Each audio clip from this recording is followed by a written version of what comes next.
year's Constitution Day events. Today we're going to be discussing the breakout musical Hamilton. This musical, I think, makes for a good Constitution Day event because it's one that deals with a founding father, but also somebody who was intimately involved in the creation of the Constitution and intimately involved in writing some of the documents that helped frame the Constitution, especially the Federalist Papers, which I think have to go down as some of the most boring documents in American history, and yet make for the basis of such an incredibly interesting and groundbreaking musical. So, for those of you who are not familiar with the musical, this was a production which started in 2015. It was written by an artist named Lin-Manuel Miranda, excuse me. Shouldn't mess that up. And he was somebody who was very much influenced by a biography of Hamilton, which was written a few years prior to that. And he used that biography in order to base his musical on. And this musical took Broadway by storm this past year, going into this year. The musical was up for, I think it was 16 Tony Awards. It ended up winning 11 Tony Awards, and including Best Musical. And in addition to the Tony Awards it won, this musical was also awarded the 2016 Pulitzer Prize for Drama. So that's an incredible achievement, incredibly important musical, not only because it deals with an important part of American political, American history as well, but also because of the way that it approaches this story, in particular using people of color for a musical that is about the founding fathers. So in order to kind of delve into this topic, the Waggonner Center has put together a roundtable that is made up of members of the theater department as well as the School of History and Social Sciences. So I'm going to introduce our roundtable members, kind of an NBA roster style here. So from theater we have Paul Crook and Mark Guinn. Then from Social Sciences and History we have Jason Pigg. And rounding out the roundtable we've got Kristen Burton, who is a visiting scholar and also a research fellow with the Waggonner Center. So the setup of this roundtable is going to be a panelist kind of giving their scholarly responses to this musical, to the music, having them speak for about 5 to 10 minutes apiece. Then we are hoping to open it up to the audience. If any of you are familiar with the musical, you have any burning questions about how it portrays history, how it portrays and deals with constitutional drama to the extent that it actually existed, then please feel free to jot down your questions and be prepared to ask them in about 30 minutes or so.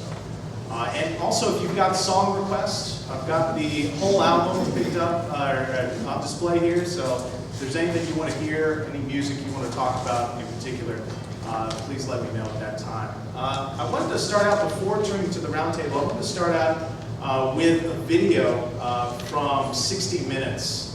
And they did a portrait piece on Lin-Manuel Miranda and the musical and the performance earlier this summer. And I think the first 5 or 6 minutes of this does a good job of kind of introducing the show to a new audience, and you also get some really good clips of the performance, which I don't know if anybody here has actually seen the musical in person. Has anybody been so lucky? So again, with the So you should be up here on the stage, honestly, as an expert. But as you can see from that, not many people have actually seen this musical in person, so this is a good way to actually see the musical in addition to hearing some of the performances. So again, we'll watch this for about 5 minutes and then I'll turn it over. But I'd like to turn first to members from the theater department and kind of ask you, what do you think about this show's impact in terms of performance? And then also, just kind of general responses to how the show adapts American history and uses rap music as well. Wow, I could spend probably an entire quarter talking about this show, but I won't because I know our time is limited. And I started thinking about what are the different ways that I can approach it.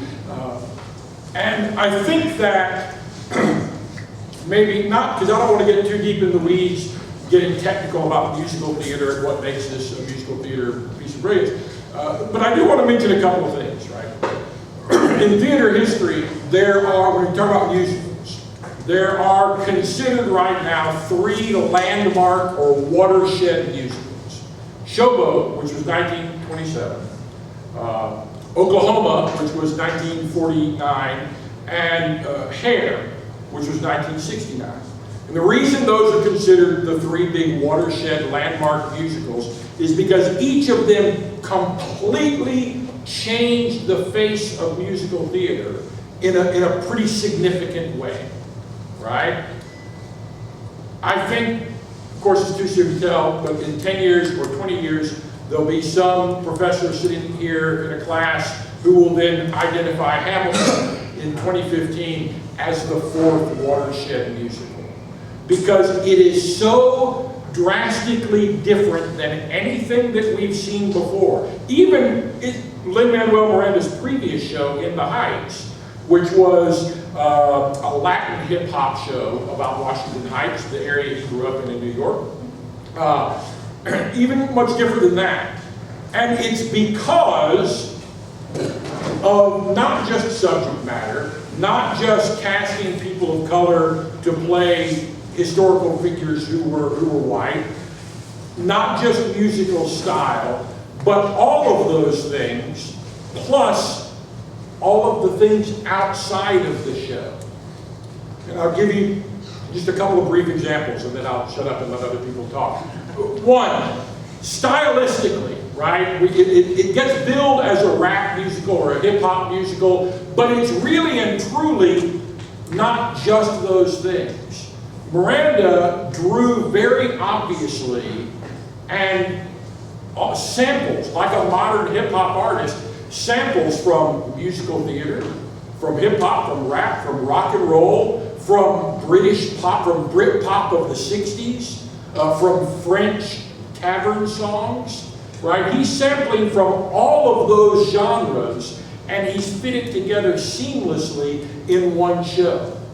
So in the same show that he's got an homage to Tupac, he's got an homage to Rodgers and Hammerstein, which is pretty phenomenal that he makes that work, right? So that's pretty spectacular.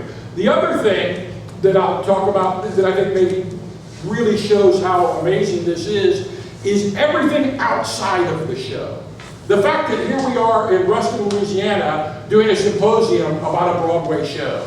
The fact that thousands of people would line up on the street in the hopes of winning a lottery ticket to sit in the front row for $10, and they would get to see all these other great performers who would do a little fun thing on the street.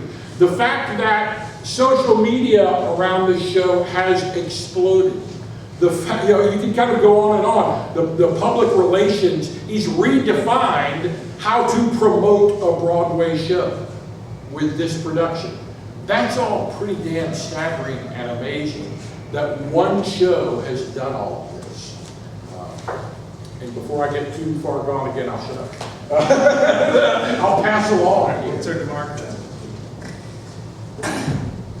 I have more than a scholarly report, sort of a story.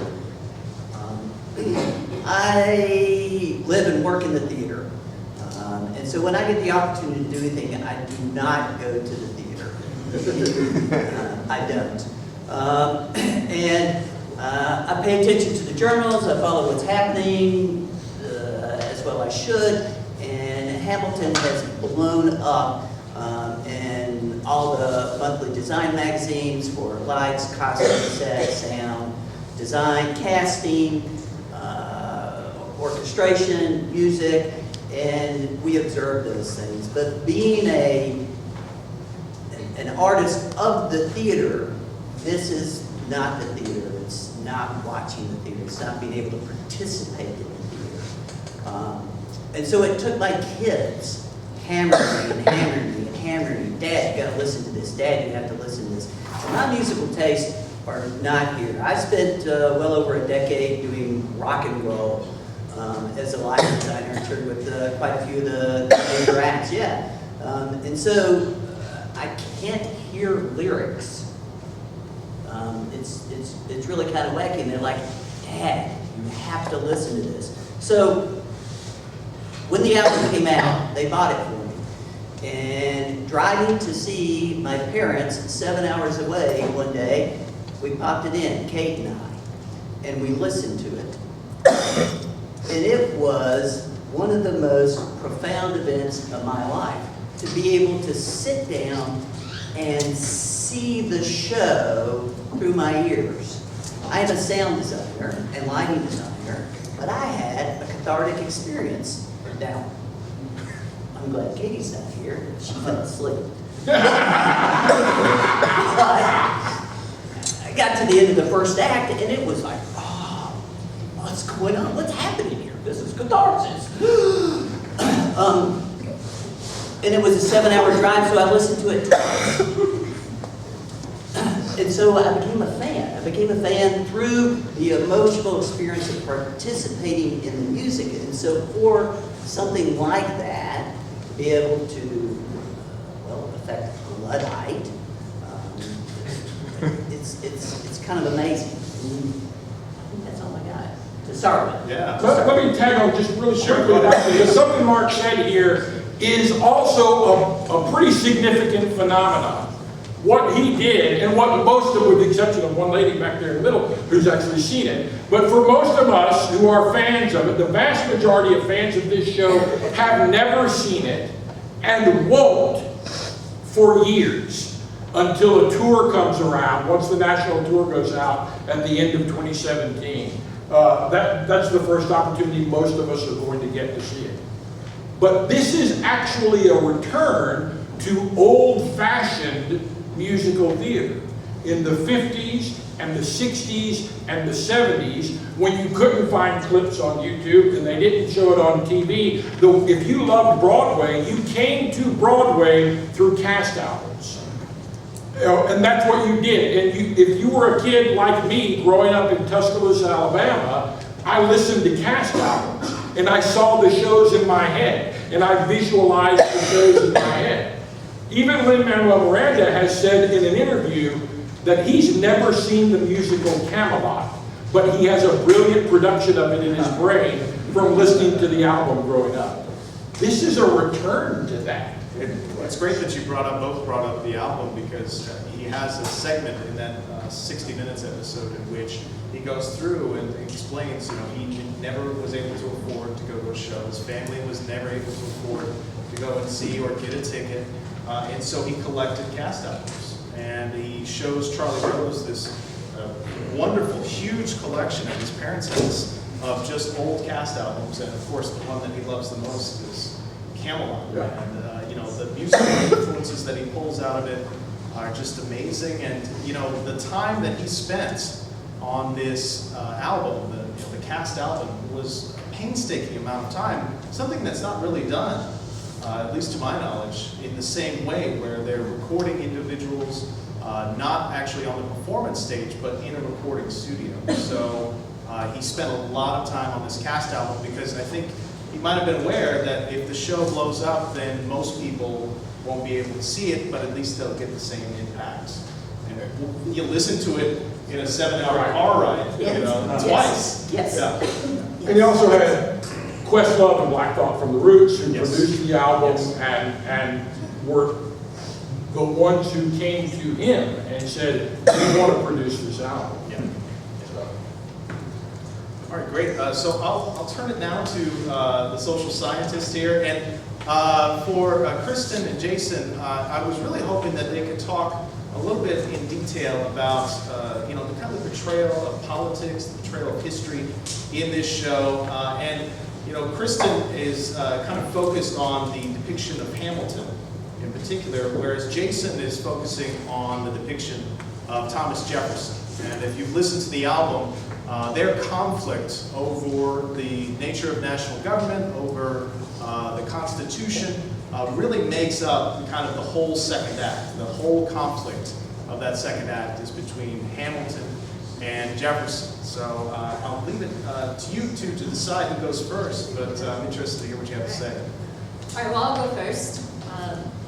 And hopefully, now that we're getting into the history side of things, everyone will still stay with us. I don't know why we agree to be with theater people. Get to know less. Hey, come on, we're plenty interesting. Come on. Yes. Like everyone else sitting at the table here, I'm a huge fan of this show. And as someone who kind of focuses on and specializes in the era of early American history, colonial American history, this has been a really exciting year for our field because people are interested in this history again because of this musical. For a long time, it was hard to bring people into that pre-revolutionary era, and now people are coming into it because of Hamilton and getting a sense of the conflicts that did exist over the early formation of the American government, but also the individual figures who made up that conflict as well. But what's interesting about this musical is it's a source as much as any other source that we work with, and a secondary source. And one thing I usually tell my students is we can learn more from a history book about the time, as much or more, I should say, about the time in which it was written than the time it's talking about.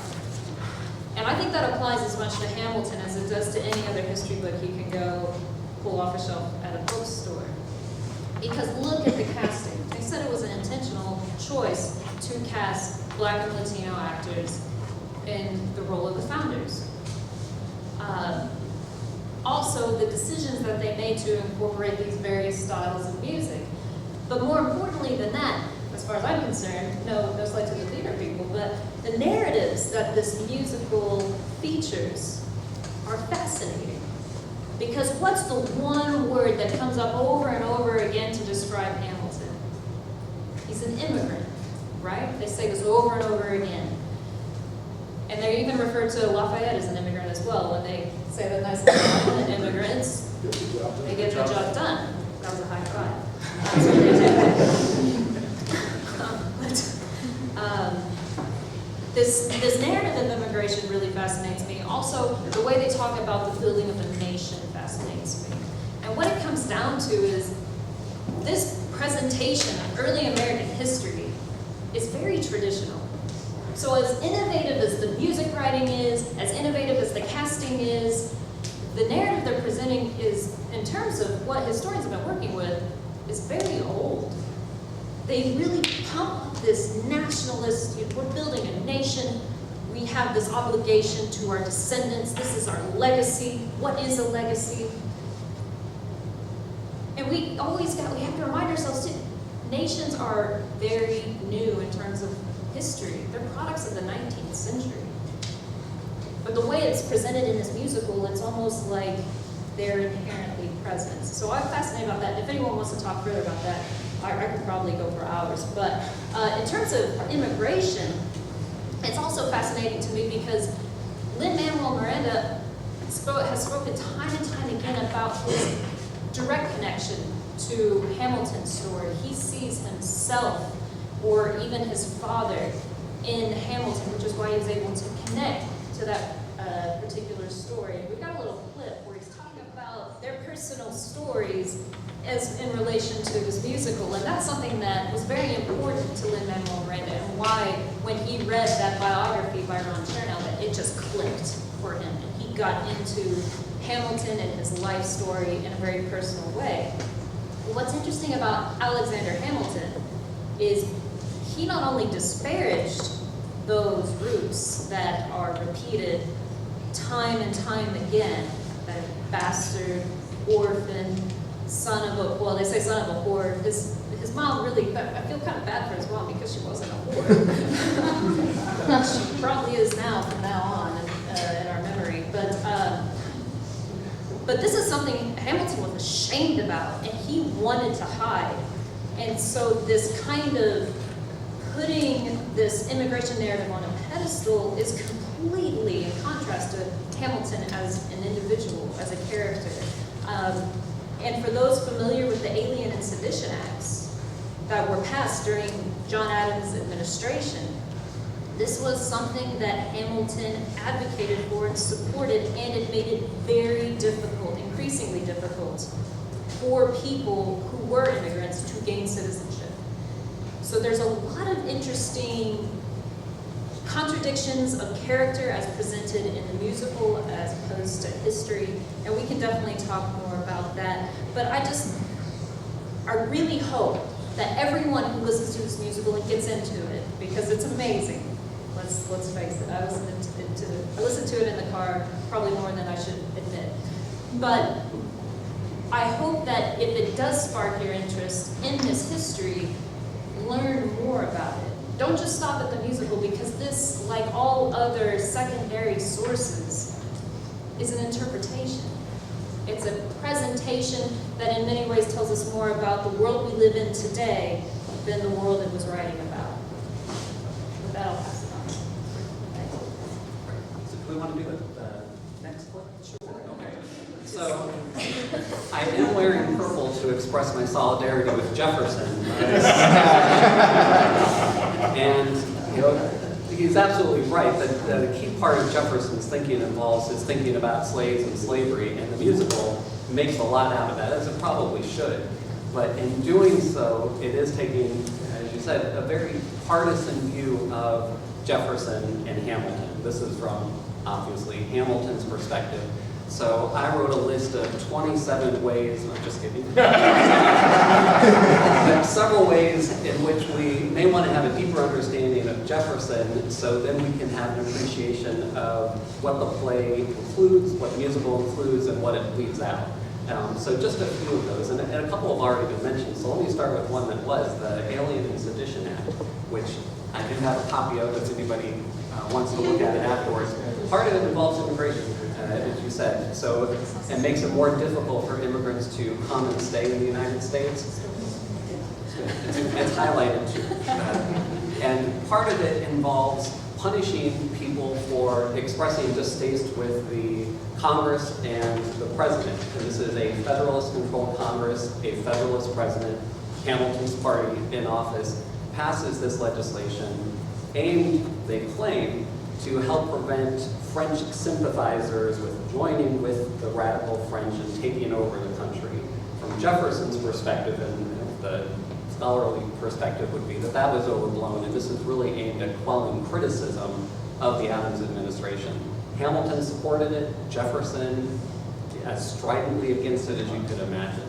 So when we think about these issues related to free speech, we probably want to be on Jefferson's side, and not so much on Hamilton's side. So that's strike one. So, Alien and Sedition. Another one, this is maybe a basic one, and the musical leaves this out, understandably. I think we take a lot of pride in our Bill of Rights. You know, that these are protections of civil liberties and rights added to the Constitution a few years after ratification. And Hamilton, famously in the Federalist paper, which is not boring at all, but in the Federalist paper, defends not having a Bill of Rights, and actually says it would be dangerous to include a list of protections of civil liberties because it could imply that there are other things which were not protected from it the government can do.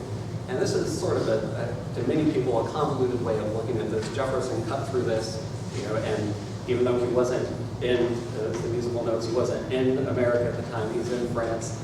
Once he reads the Constitution, he identifies this as a key defect, that there should be a list of protections of civil liberties and civil rights, including, I wrote this down so I wouldn't forget, for Jefferson, one of them would be, freedom from monopolies. So this is a transition to the sort of, so that's strike two, Bill of Rights. And then strike three, and then maybe we can talk about some other things as well, is the economic perspective that Hamilton favored, which you get a sense of in the musical somewhat, but it's the sense of Hamilton, this modernizing figure who's looking at reality, who wants to build up the country's economy. And that is a very one-sided view of what Hamilton is promoting. From Jefferson's perspective, it's a view dominated by wealthy commercial interests from the northeastern bankers, and as opposed to the interest of the common person, the average farmer who's out there just trying to make a living. So you can think about several things that would be connected to this. One of them would be the whiskey tax. If anybody remembers this from history or political science, this was a tax which was passed to help fund one of Hamilton's ideas, which is to help pay off the debt which the United States owed, the bonds that people had purchased during the war. In order to do so, they taxed relatively poor farmers, working farmers, to pay off money to the commercial interests, the wealthy, who had purchased these bonds at a bargain, purchased them, in some cases, from the farmers themselves. So you're taxing supporters of Jefferson to support supporters of Hamilton and the Federalist Party. You're transferring money from the sort of working class to the elite. And it strikes me as and I love this musical as well. I should say that.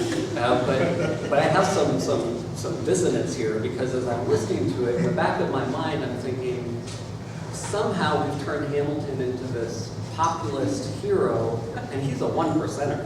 I mean, he is not a man of the people in the way that the musical portrays her, or at least it's an incomplete portrayal.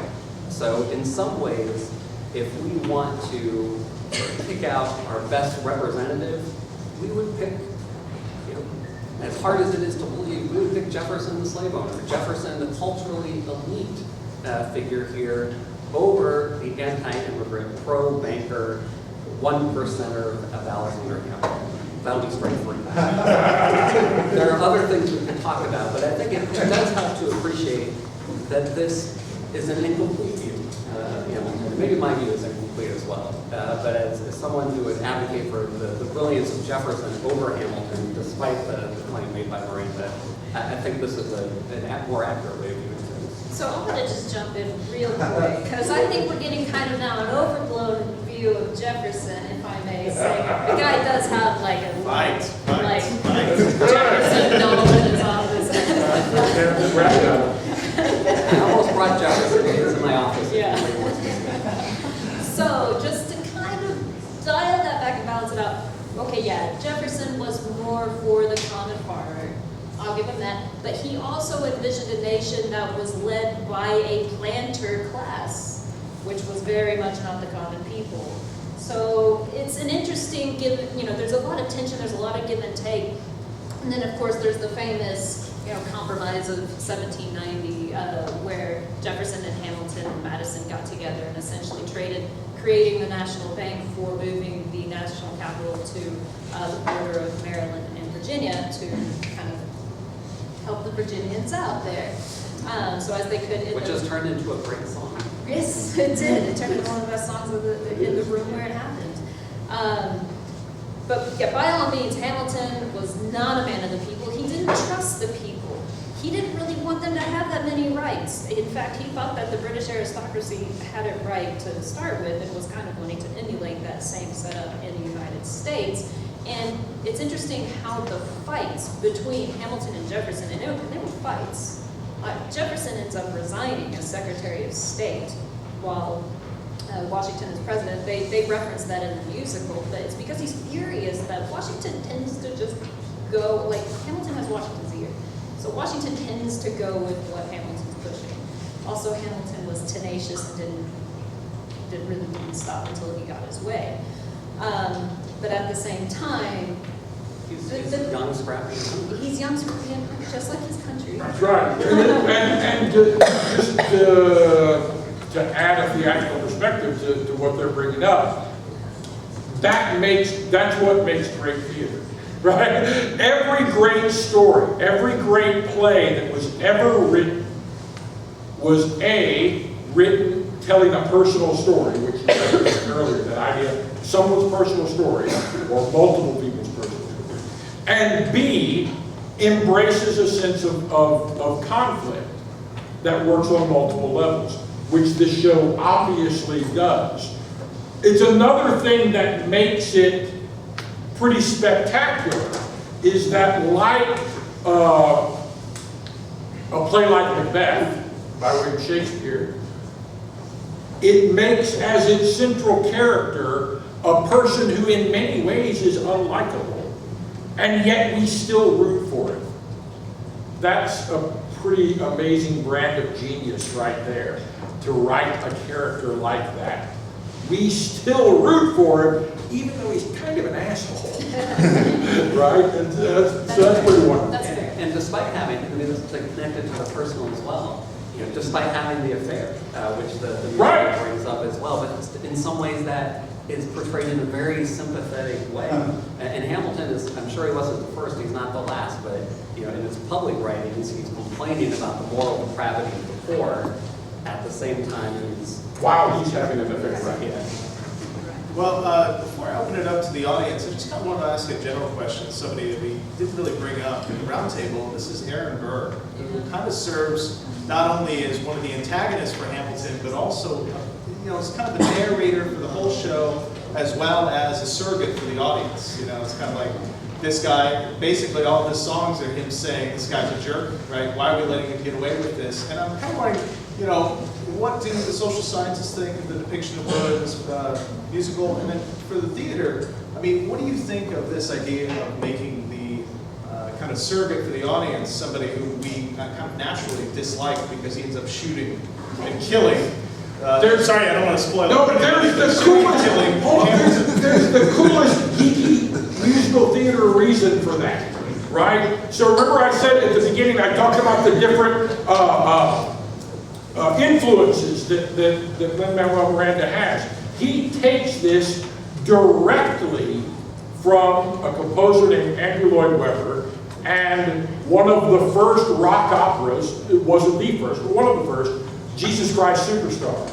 Jesus Christ Superstar, which, much like Hamilton, began as a concept album and then became a hit show, right? A hit stage play in London and then on Broadway.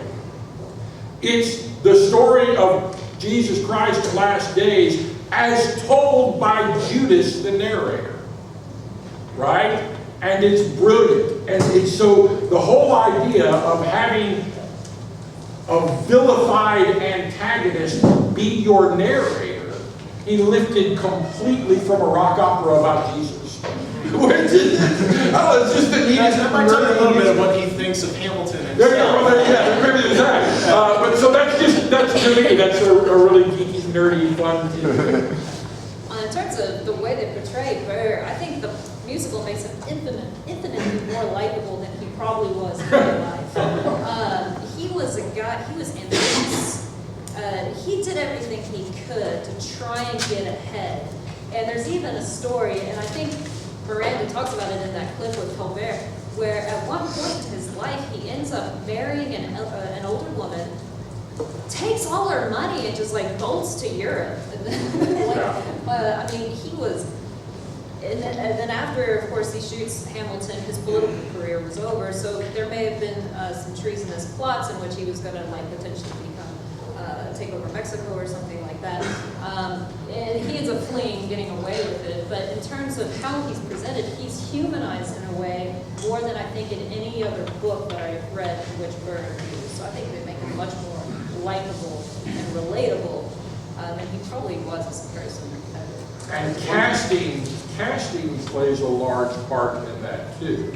Leslie Odom Jr., who plays the role of Burr, has probably the smoothest, richest voice of anybody in the cast.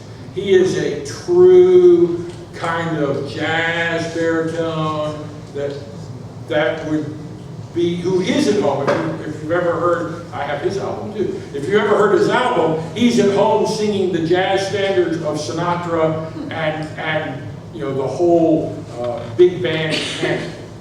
And so you put somebody with that voice and personality in that role, he's instantly likable, even singing about horrible things. It's a good match for a melancholy antagonist who feels like he's been wronged.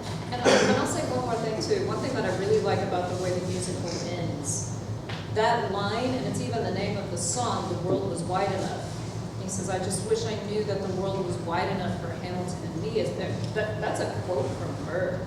He regretted that interview, as they called it, that fateful interview in 1804. And it was something that haunted him for the rest of his life. He was a sitting president that shot and killed the leading member of the opposing political party. Think about if that happened today. All hell would break loose. Well, Dick Cheney. Dick Cheney, yeah. But that guy wasn't the leader of the He Democratic Party. wasn't, but still. And it is, I'll add one point there. It's really interesting that if you want to go to the primary sources for this and look at Hamilton's letters that he's writing to fellow Federalists who are trying to decide how to handle the election of 1800, Burr is trying to connive his way into the presidency over Jefferson, and there is such disdain in those letters. I thought maybe that was overplayed in the musical, but it may be underplayed. Just that personal animosity that Hamilton feels for him, it just comes right off the page. I feel like they really held their punches actually in the musical. Because he even refers to Burr as like my first friend, and I heard that and I was like, I mean, really? No. They hated each other by the end before that famous duel. So.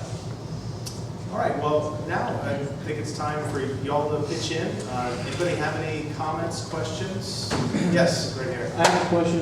Does the play Hamilton have a political agenda towards millennials in terms of immigration and equality by casting Latinos and African Americans for characters that are historically Caucasian? Political agenda, I don't know if it's that charged, but I would just speculate it's because it's a product of someone who's the son of an immigrant and personally related to the story. But I think that's fair, but I don't view a political agenda as a negative thing. But I think you can see that in principle. I think the biggest thing is, like a lot of artists, Miranda doesn't care about rules, right? Rules are made to be broken. He cast the singers and the actors that he felt best portrayed the characters that he wrote. And as he said before, he wrote each character with a specific rapper or hip-hop artist in mind. And he cast people that could sing like those artists. And so, while there may be, and I'm not smart enough to speak about whether or not it's a political agenda or not, I could agree with Jason, I don't think that's necessarily a bad thing. But it's just not my field. But from an artistic perspective, he just cast who was right for the role. Simple as that. It's interesting, he's been criticized by some historians for whitewashing history by having black ones. Because if we just had the actual representation of white people up there, it would strike us how elitist and small and clubby this was. Yeah, and then that's his defense. This is about elite politics, and it's a way to get inside of that and to see how relationships matter and see how politics is done behind closed doors, and having black and Latino faces up there makes it more contemporary. Make so it- we can get through it. Make it more compelling to people who tend to feel like they've been shut out. And it's not purported to be a true account of history. Right. It's not, when Shakespeare's history plays, you look at Henry V, that's not all real events. Those weren't all real people. It's a fictionalized telling through the lens of an historical event. Yeah. And there's a line in that 60 Minutes interview where it's Leslie Odom Jr. and David Diggs and some of the other cast members where they're talking about the casting and what it meant to them and what it continues to mean to them. And they essentially, I think Charlie Rose just asked David Diggs, like, did you ever think you would play Thomas Jefferson? And he said, of course not. Why would I? And Leslie Odom Jr. has this line about how he says, using our music, meaning rap, he's telling a story that he never felt a connection to. He says it was a story of a bunch of dead white guys. And it wasn't in any way something he related to, but in telling it this way, there is that connection. So perhaps it's opening up, yes, it's very old and familiar narratives to a portion of the population, but maybe it's opening up new connections to different portions of the population. Yes. So the Reynolds pamphlet is a big turning point in the show, and they say he's never going to be president now. So how oversimplified do you think that is, and would the course of history really been a lot different had Hamilton not sabotaged himself in that way? Okay, sure, yeah, the Reynolds pamphlet, it's a really interesting episode because Chernow refers to it as the first sex scandal in American political history, and it essentially was. And what's fun about the song is when they're reading the pamphlet, they're almost reading lines from the pamphlet word for word. So this is just like direct quotes from these documents that kind of pepper the musical. And it really did shoot Hamilton. He shot himself in the foot when he did that. I shouldn't use the shooting descriptor. He blew his shots.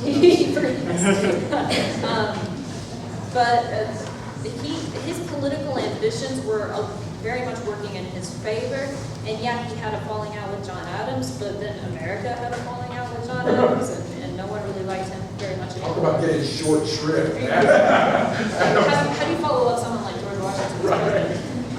But yeah, it was a big deal, and the thing is, there's not very many, as it's portrayed in the music, only a few people knew about it.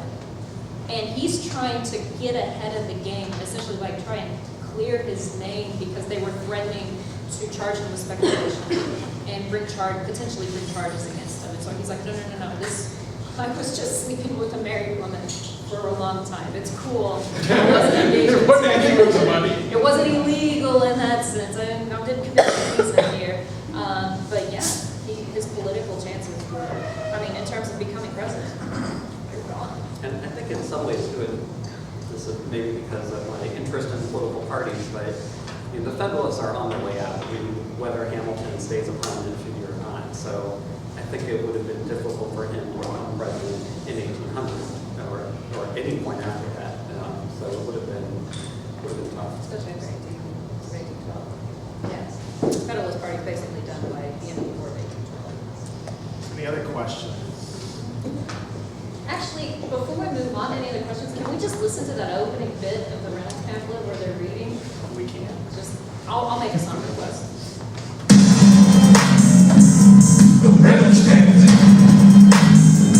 Have you read this? Alexander Hamilton at a touring affair, and he wrote it down right there. Highlights. The charge against me is a connection with one James Reynolds for purposes of improper speculation. My real crime is an amorous connection with his wife for a considerable time with his knowing consent.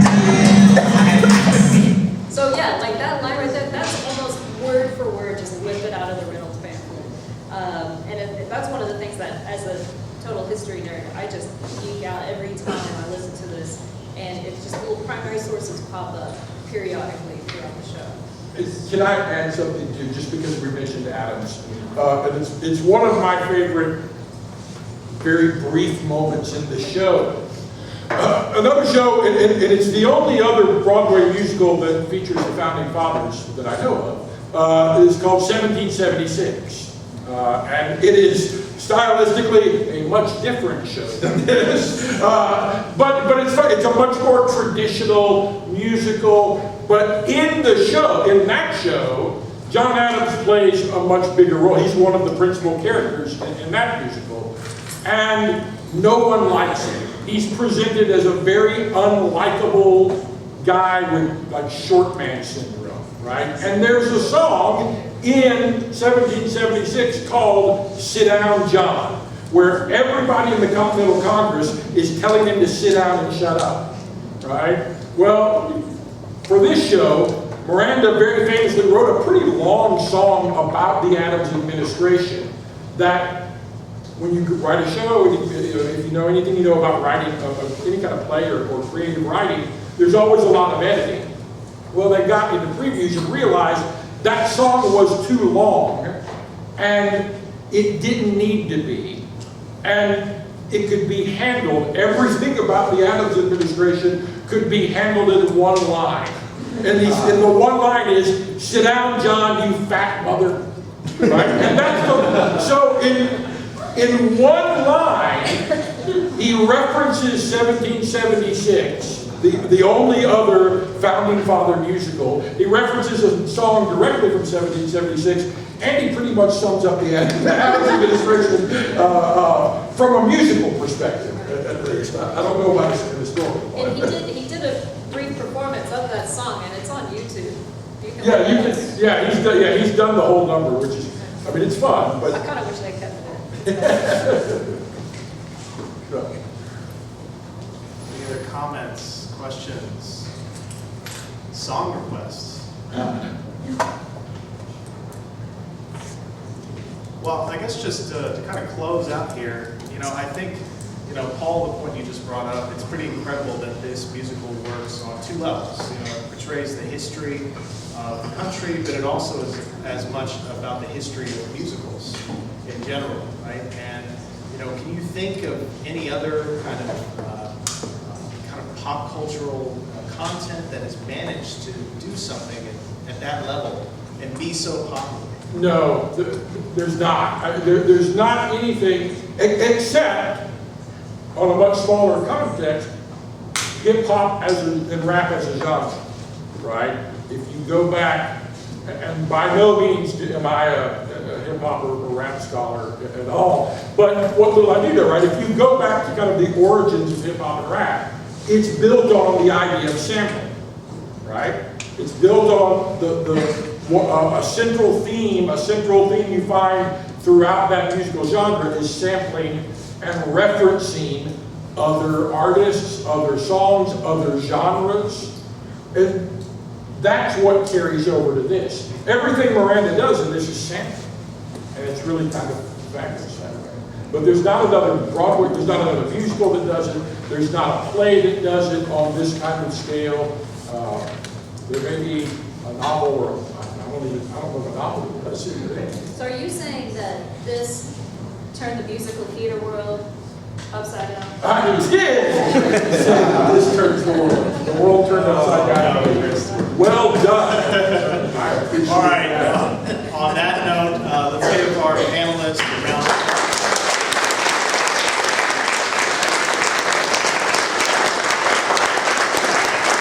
Thank you very much for joining us. Have a good evening. Look at the room where